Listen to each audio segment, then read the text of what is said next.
The change is already happening, gang. We are in the middle of a global shift. Now, I break it all down in my most important book yet, America Awaken. Go to americaawaken.us and get early access now. Sir, hands up. I'm Senator Alex Padilla. I have questions for the secretary, because the fact of the matter is a half a dozen violent criminals that you're rotating on your hands off. Many of our ICE agents have been docked. On the ground. Hands behind your back. If you let my hands go, I put them behind my back. All right. Cool. One hand. Lay flat. Other hand, sir. I can watch that on a loop-to-loop all day long. I voted for every split second of that. That was, of course, a video of the now officially insane California Senator Alex Padilla, who up until yesterday, literally no one on the planet even knew existed. Kristi Noem was in Los Angeles giving a press conference on the riots when all of a sudden, a senator that no one knows because he wasn't elected, I don't know if you know that, he was actually appointed by Gavin Newsom, he stormed into the room like a raving lunatic and came within just a few feet of Noem before security took him down. Because again, no one on earth knows who the hell this guy is, nor should they. But we do know that when Trump was the subject of law enforcement, when he was getting indicted, this guy, this Senator Padilla, he was one of the first to post, of course, "No one is above the law." Well, you know what they say about karma. Now, of course, this was all coordinated and choreographed. The Democrats, being good Marxists, never, ever do anything spontaneously or individually. They have no freedom of thought whatsoever. So before the Senate was even wrestled to the ground, we now know Chuck Schumer, Spartacus Booker, and a number of others, they all took to the Senate floor denouncing this next level dictatorship. The very same rhetoric they used all throughout 2024 that resulted in their humiliating landslide loss. But after the dust cleared from this latest fabricated Democrat stunt, I think even the Democrats were pretty stunned to find out that literally no one other than the most faithful, rabid lunatics on MSNBC, no one was behind them on it. Once again, this is an antic that got zero cultural traction. Zero. No one's putting Mexican flags on their Facebook posts. No one's putting up their Mexican flags on their Instagrams. No one is bending this is Jesse, I borrow this from Jesse Waters. No one's bending the knee with a sombrero hat, right? No one is saying, we are Mexico. No one. No, this is getting zero cultural traction.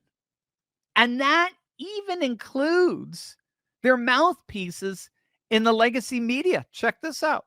It's a federal building. You can't just, wander in there necessarily.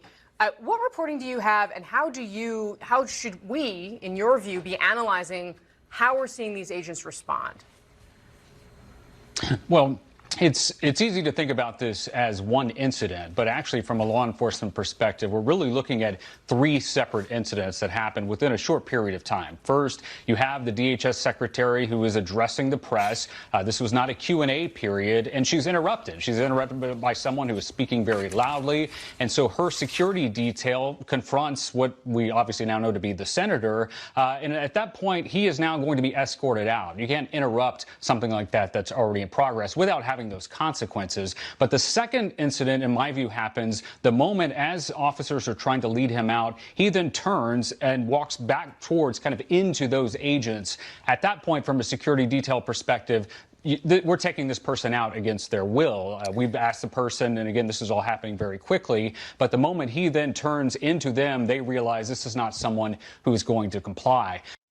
Yeah. We're taking him out against his will. I love it. When you've lost CNN, how did it work out for Biden after June 27th, the debate, when he lost Tapper and CNN? Because that's when Tapper went, oh, I can make millions on a book. Oh, yes, excellent. But when you've lost CNN, I mean, what are you going to say? And it's not just CNN. Democrats like Stephen A. Smith, they are openly wondering what the hell has happened to this party. This Senator, Alex Padilla, can Kristi Noem speak? Could you have waited till she finished to ask your questions? To shout your questions? You are a senator, right? You couldn't wait? So that was just you out of control because you were just losing it, huh? You, a United States Senator, couldn't compose yourself and let the head of Homeland Security finish her thoughts before you asked the question. Couldn't do that, huh? Couldn't do it, huh? But first, while the corrupt federal elites have been quietly building wealth through cryptocurrency, hardworking American patriots have been left behind. But there's an amazing solution to that. I want to tell you about Block Trust IRA. They're bringing access to cryptocurrency wealth to real Americans. Now, you all know I'm a big fan of crypto. It's supercharging President Trump's America First economic miracle. And now you can be a part of it.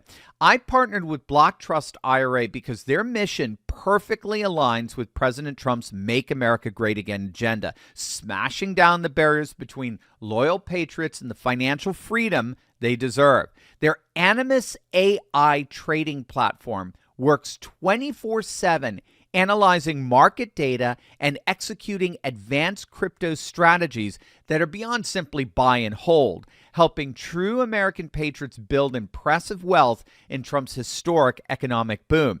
There's a reason their system was named the #1 crypto technology platform by Bitcoin Magazine from over 1,500 global competitors. So whether you're a teacher, a truck driver, small business owner, or retiree watching inflation eat away your 401k, Block Trust IRA's advanced Animus AI gives red-blooded Americans the same advantages as those coastal elites. So right now, their clients are seeing over 250% returns on their investments. You heard that right.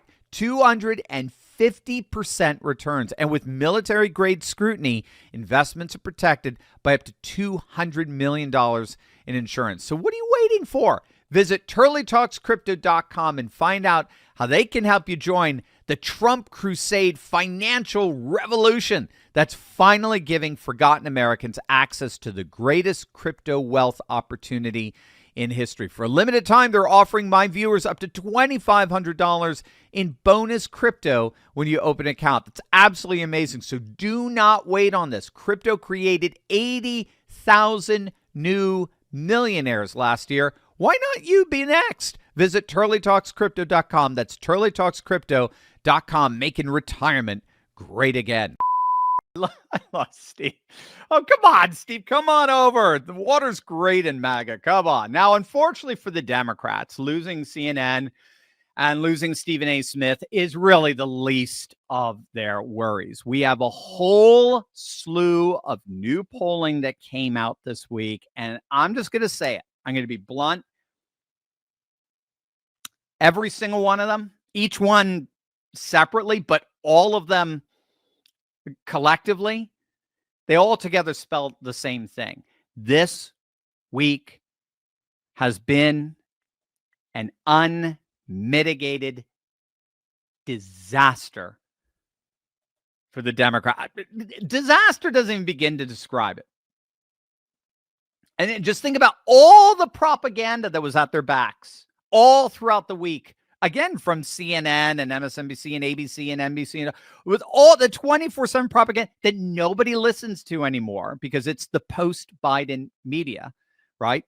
More than 60% of the nation believes the media lied to them during the Biden era. That's not going away anytime soon. The trust and confidence that the vast super majority of Americans have had in the past, the media is gone. Okay. But here, I'll give you, even with all of that, here's the results. This is the latest from JL Partners. Whose side are you on? The police or the protesters? Look at that. 51% say the police, just 26% say protesters. 2-1. Think about your 80-20 doom loop here. 2-1. Just 26% say they are on the side of the protesters. That's a 25% margin for the police. Tom Bevan of Real Clear Politics posted this. He has numbers from a Democrat polling outlet. So this is a Dem-leaning polling outlet that was doing research for the Democrats. And they did research in terms of how they're working out, how their message is working out on immigration this week. Voters gave the Republicans a 43% approval in terms of how they're handling immigration. Democrats, 19.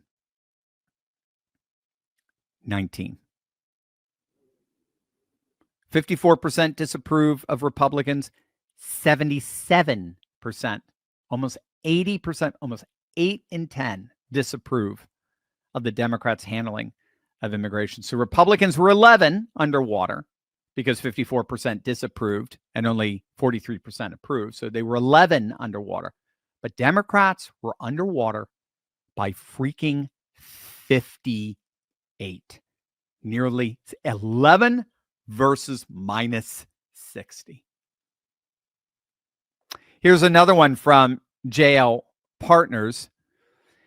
The anti-ICE protests in Los Angeles have been mostly peaceful. 15% agree with that. 15%. Again, after the whole week of propaganda, 15% agree that the protests have been mostly peaceful. That's even worse than an 80-20 issue. That's 85-15. No one's buying this pathetic propaganda. No one except the most rabid 15%, 19%. That's it. This is the 80-20. I said that I was on Newsmax on the panel with John Glasgow last Sunday morning, and I said that was the first thing. These riots were first breaking out in LA, and it's one of the first things I said. This is an 80-20 issue, not just here in the United States. It's all throughout Europe. Why do you think the patriot right or the populist right is rising all over the continent of Europe? It's precisely because they want their borders secured. It's precisely because of border security and national sovereignty. That's their number one issue everywhere. It's why India has the BJP, the Bharatiya Janata Party, and Prime Minister Narendra Modi. He's won 3 landslide elections in a row, largely because of national sovereignty. It's what's animating Russian nationalism. It's what's animating Chinese nationalism. It's what's animating Turkish nationalism. It's what's animating Israeli nationalism and Iranian nationalism. You name it. You go all over the world. It's the same thing. They want their borders secured. This was so. If I were an advisor to the Democrats, and thank God I'm not, but if I were an advisor to the Democrats, I would have told them on day one of this, when this was just breaking out over the weekend on Saturday, I would have told them, this is a loser. Stay away from it.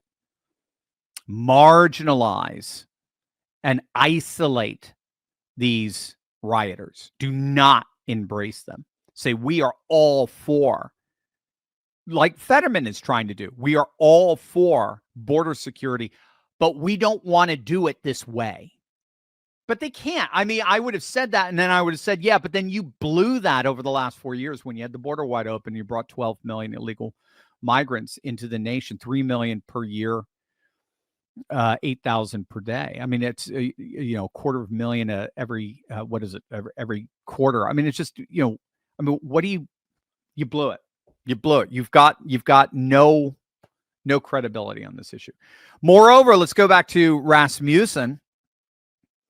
55% say Democrats should work with Trump.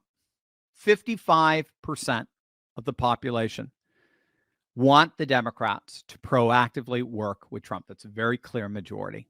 They don't want resistance. They don't want a summer of love. They certainly don't want these ridiculous antics. The vast majority of the electorate wants the Democrats to do what they are thus far refusing to do, and that is work with Trump. So what's going on here in the end? What are we seeing happening, literally unfolding right before our very eyes? In the Democrats' descent into madness, we're basically seeing the Democrats become overtly who they really are. The best analysis I ever came across on this was from the veteran political analyst Alex Castellanos, who often talks about this. Alex's assessment of what's really happening with the Democrat Party, all of this insanity, all of this incoherence, all of this madness, this weeping, this gnashing of teeth, the singing of songs out of key, the screaming, the violence. This is all happening in a word because the Democrat Party is dying. It's in its death throes. And he makes the argument that in the end, Joe and Kamala, what we could call we could call it the Kamala catastrophe, but Joe and Kamala together, the Kamala catastrophe really did mark the end of the Democrat Party as a viable party. Again, they might be able to win an election here or there, but if they really are descending into these death throes, their days are over. And we saw it with Kamala's campaign in sort of microcosm. Her disastrous campaign, looking back, it was disastrous. I mean, we saw it, we recognized it. But it revealed the decaying, leprous soul of the Democrats for what they had really become. Again, Castellanos has been a student of political campaigns for decades. He's brilliant. And he noted that what you see in campaigns that are losing, that are nearing their end, is they often go after the most radical thing that appeals to their base, right? So they're done trying to reach out. They're done trying to, to reach the undecided voter or the milquetoast supporter of their opponent. No, now it's just the most radical, red meat, extremist, rabid supporters that they go after to try to galvanize them to get out to vote because they're the only ones who are supporting them at this point. But in the process, sometimes campaigns just run out of message. They just run out of script. And then they just become who they really are. And in this case, with the case of the Kamala catastrophe, what we saw towards the end was the lifting of the joy, joy, joy veneer that they tried to sell us on, that the legacy media was harping on. We had the lifting of that joy, joy veneer and the exposing of what turned out to be, in reality, the single most vitriolic, hate-filled, miserable, psychotic campaign yet seen in American history. And what's so key here was that none of that was scripted. None of that was straight and intentional strategy. None of it. It was literally the party unraveling in real time, or in this case, the campaign unraveling in real time. That's why the Kamala campaign, frankly, looked so haphazard and random and so poorly improvised towards the end with all those disastrous interviews. Remember the Brett Baier interview, where every answer was a tirade against Trump, or the CBS 60 Minutes interview with answers so embarrassing they literally had to edit them. And they're about to get sued for billions. Well, they are getting sued for billions over that. The Democrats just simply ran out of message. And having run out of message, they were left running on the fumes of their hate and who they really were. It's all they had. And for Harris, as Alex Castellanos put it back then, you could literally, he said, you could smell the decline. That's what Castellanos had said about the Harris campaign. You could smell the decline.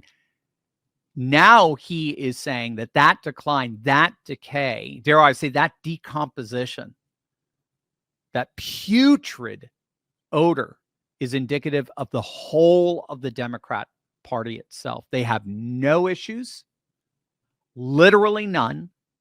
They have no leader. They have no vision. And without issues, without vision, without leadership, and by the way, and not to add in the voter registration tallies, they're literally hemorrhaging voters as we speak. Nationally, Republicans have over 1 million newly registered voters advantage over Democrats. And so without the veneer of vision, without the veneer of leadership, without the veneer of issues, without the veneer of growth, they're basically imploding in on themselves. And are just becoming overtly and explicitly what they always were. A party of hate. A party of vile resentment. And a party that at its core manifests the worst possible vicious bigotry imaginable. In short, the Democrats are dying. And as you've been witnessing all this week, we're watching that death throw play out in real time.